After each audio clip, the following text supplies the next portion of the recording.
RCR, la red que comunica y une al Perú.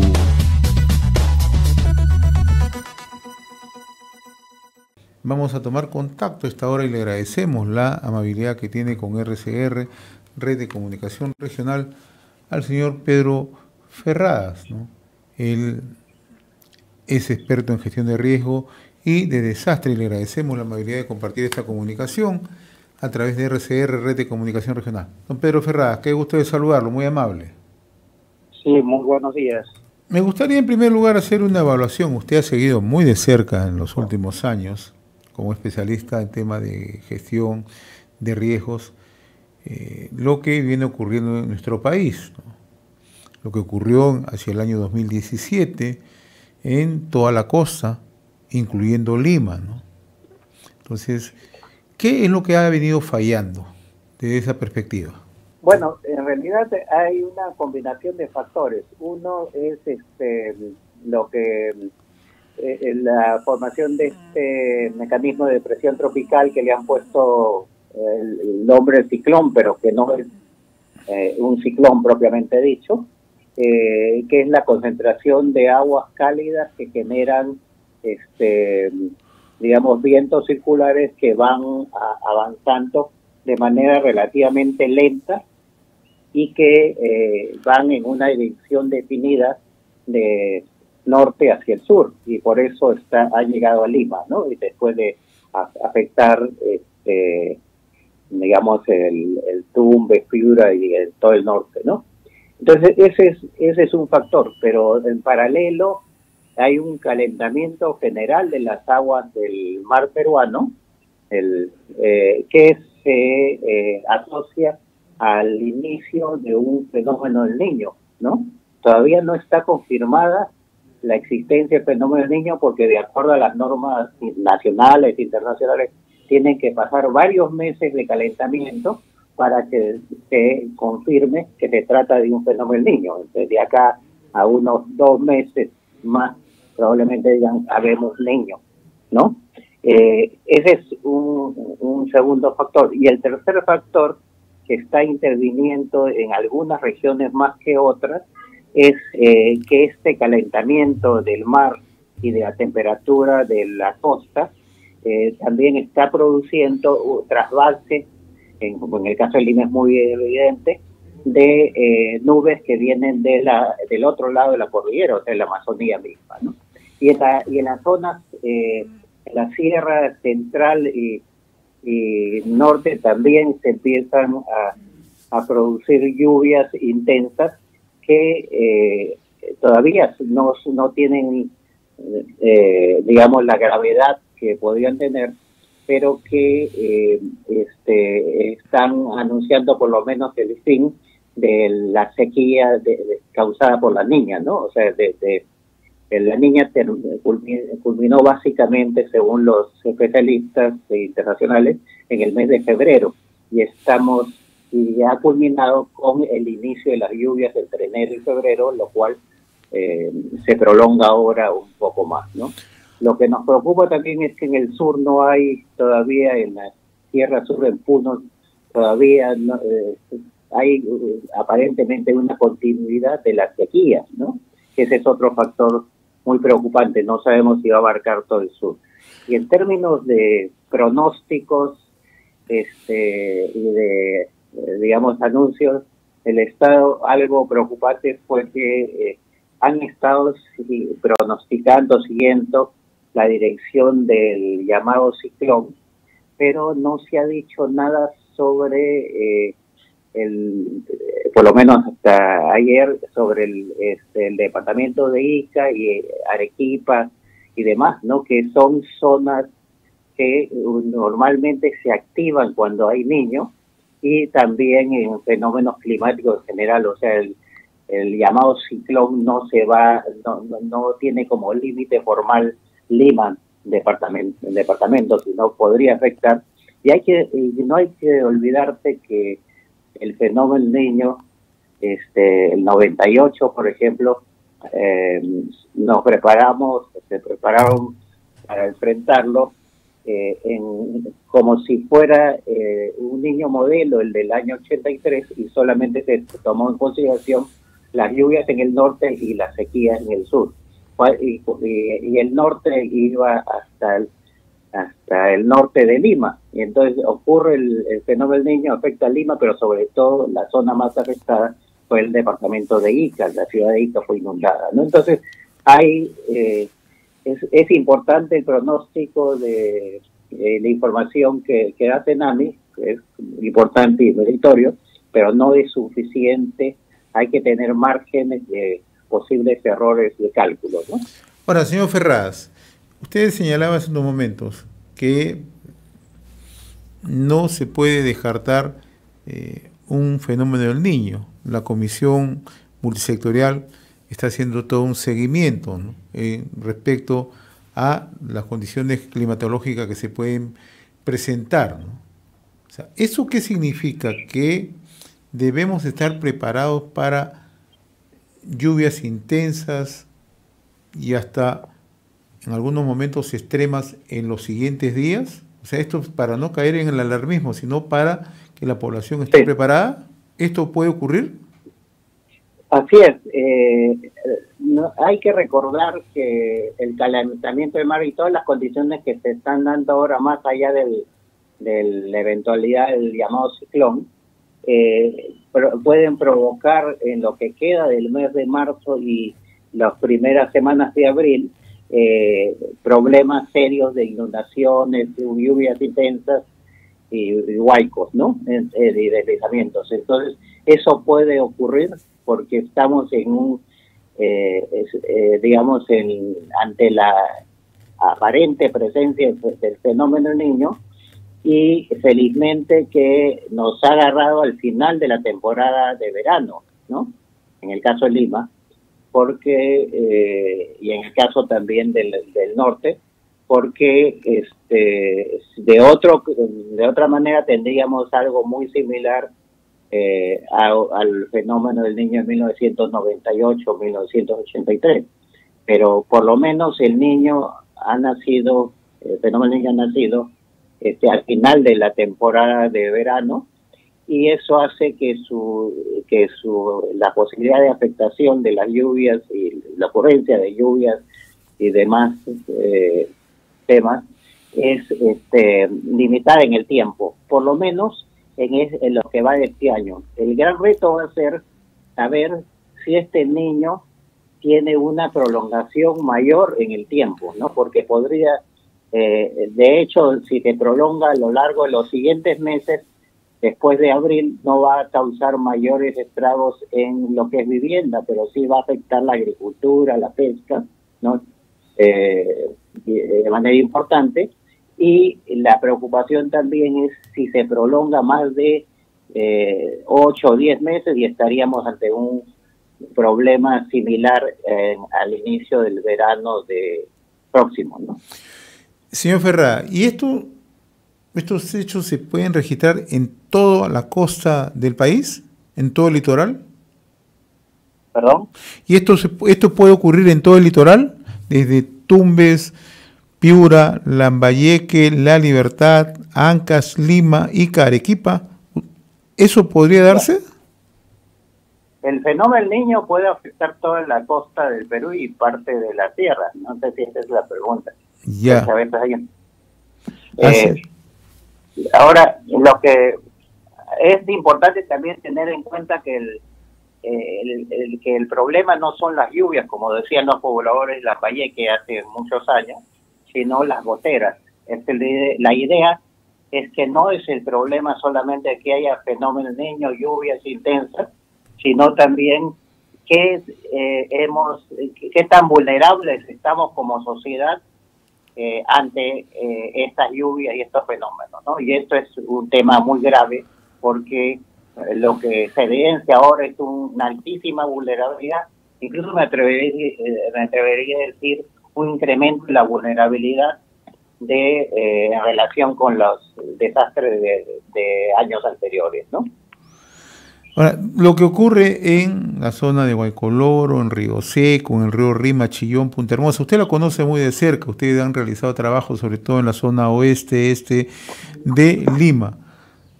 En realidad todo eso ha quedado en nada, o sea, no se avanzó absolutamente en nada, no hubo reubicación, no hubo medidas de prevención, y esto, ¿por qué ocurre Sí, año a año? sí. Mire, lo que ocurre en la cuenca de Rima y en general las cuencas, bueno, es que se han tomado las medidas que se han tomado para reducir en algo el riesgo solamente se han focalizado en la parte media de la cuenca de Rima, particularmente en Chosica, donde se han venido desarrollando desde 1998 en adelante, primero diques de contención en los cauces del río, de los huaicos, que permiten reducir la velocidad de los flujos, y finalmente después del el llamado Niño Costero, el 2017, se instalaron estas vallas metálicas que también limitan la caída de rocas o el arrastre de las rocas hacia las zonas pobladas o bajas, ¿no? Entonces, eso ha hecho que por el momento el impacto de, digamos, de las lluvias, se han activado todas las quebradas de Chosica, no una, dos, cinco, sino las 17 quebradas se han activado. Y igual ha pasado en Chaclacayo, prácticamente todas las quebradas existentes. Entonces, ¿pero qué ocurre? Primero que si bien en Chosica hay estos mecanismos de protección, estas obras, no hay que perder de vista que las lluvias pueden producir la activación de las quebradas ahora, pero unas lluvias de menor intensidad en el día de mañana, por ejemplo, o el día de hoy, podrían activar nuevamente las quebradas y con más fuerza, porque ya no se necesita la misma cantidad de agua en el suelo, porque ya el suelo está saturado por la lluvia de anoche, ¿no? Entonces el tema es más crítico ahí en lo inmediato, ¿no? Y la otra cosa que uno tiene que considerar es que se ha continuado ocupando zonas de quebradas y de huaico en estos años. Hay casos, hace un rato me informaban que se ha activado la quebrada del cementerio en Chaclacayo, ¿no? Ahí hay un programa de vivienda promovido por el Estado mismo, ¿no? En plena quebrada, y previo a esto se ocultaron, para fines privados, ocultaron el cauce del Huayco, o sea, lo ocultaron, lo llenaron de tierra, de rocas, y lo taparon totalmente, y han hecho una urbanización. En la quebrada de California, en Chosica, en el límite con Chaclacayo, también ha tenido una suerte similar. Hemos visitado hace varios años, después del Niño Costero, visitamos la zona y se habían construido casas en el Huayco y se las llevó el Huayco. Y después hemos regresado y habían vendido nuevamente esas viviendas, habían continuado urbanizando en la misma zona que habían sido destruidas las casas. Entonces no hay avances a ese nivel en lo que es reducción de riesgo. Y la cosa más grave es que nunca en el país se invirtió tanto en gestión de riesgo. Tenemos el programa de reconstrucción con cambio que se ha gastado casi el 75% del presupuesto, que es de 25.000 millones de soles desde el 2017, y si hay programas también similares de inversión pública en gestión de riesgo, como es el programa presupuestal 068, o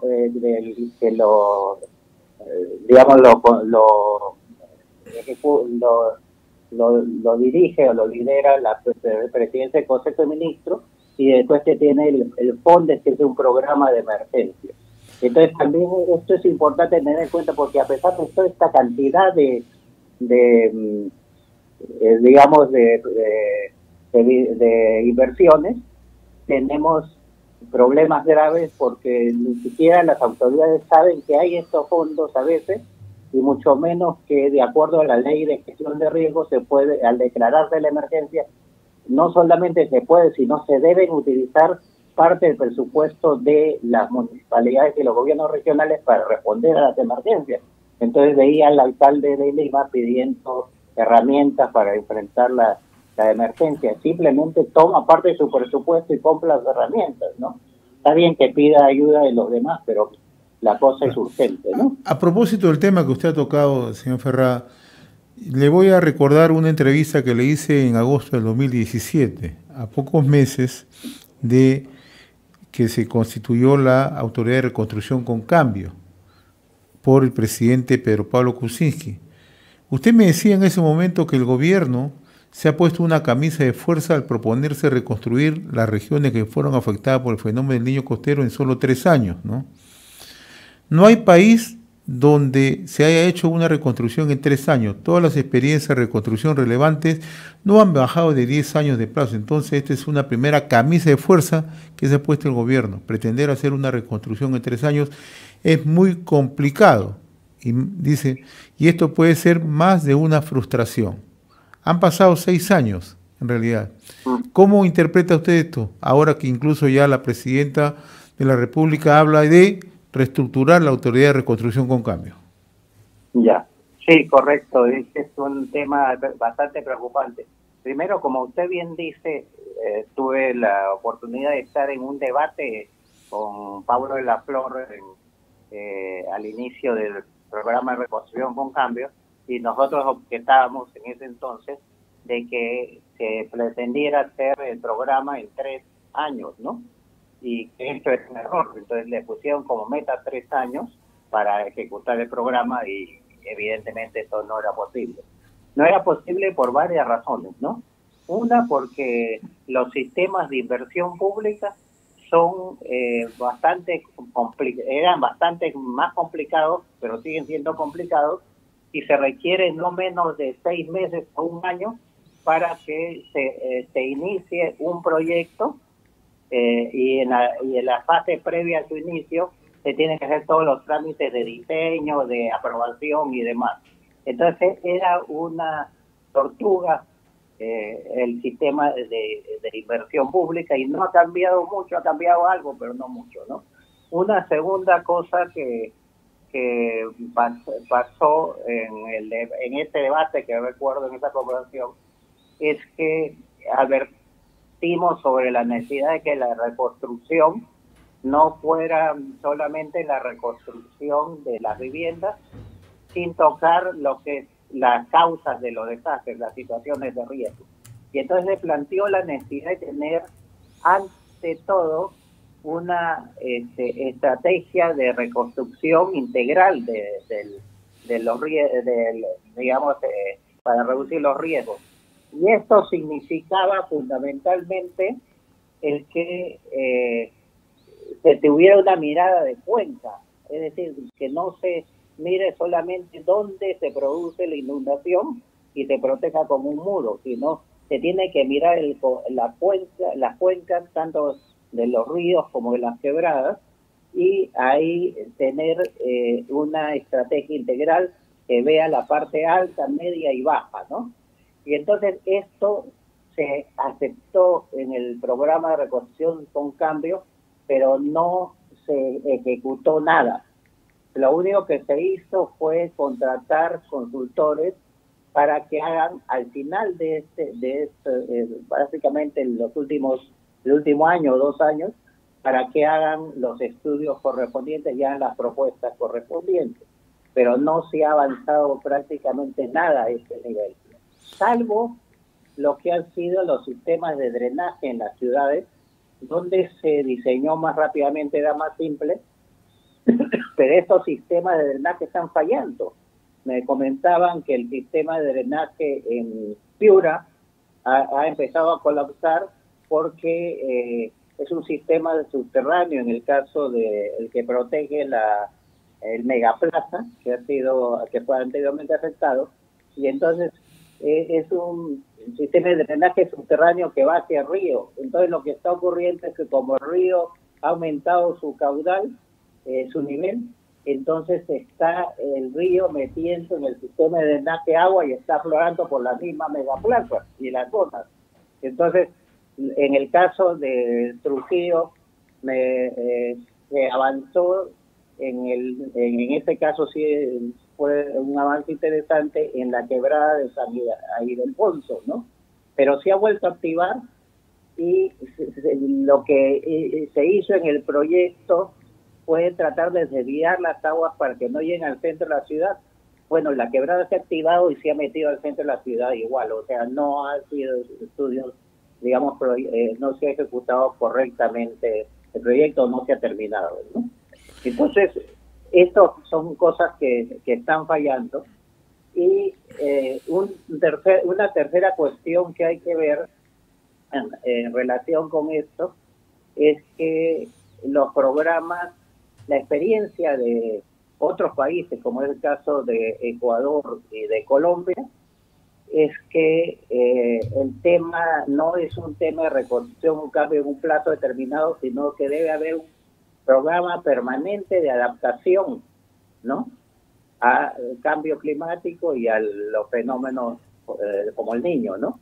Y esto supone, digamos, tener un fondo especial, pero desarrollar con estos recursos, como se viene haciendo en Colombia, no solamente los programas integrales de cuencas, que está desarrollarlo, sino también contar con un mecanismo que asegure la calidad del gasto, porque es gravísimo el hecho que el sistema de inversión pública del Perú no tiene mecanismos que aseguren o protejan un poco lo que es la calidad del gasto público. Es decir, se hacen obras malas y nadie dice nada.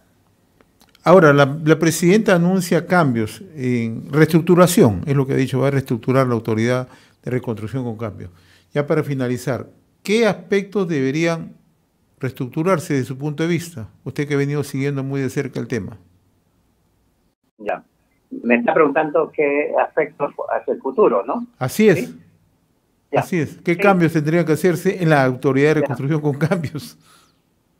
Ya, la primera cosa es que yo creo que es necesario que no sea la Autoridad de Reconstrucción y Cambios, sino que se integre al Sistema Nacional de Gestión de Riesgo y cumpla con la ley del sistema, la ley la ley de gestión de riesgo en 2011, que creó este sistema y que norma que el CENEPRED es el responsable de la reconstrucción. Entonces, quien debe liderar la reconstrucción del cambio no es un organismo creado para cada desastre, sino un organismo permanente, en este caso el CENEPRED, que habría que ampliarle sus capacidades y demás, pero que tiene personal especializado en la gestión de la prevención, reducción de riesgo y reconstrucción.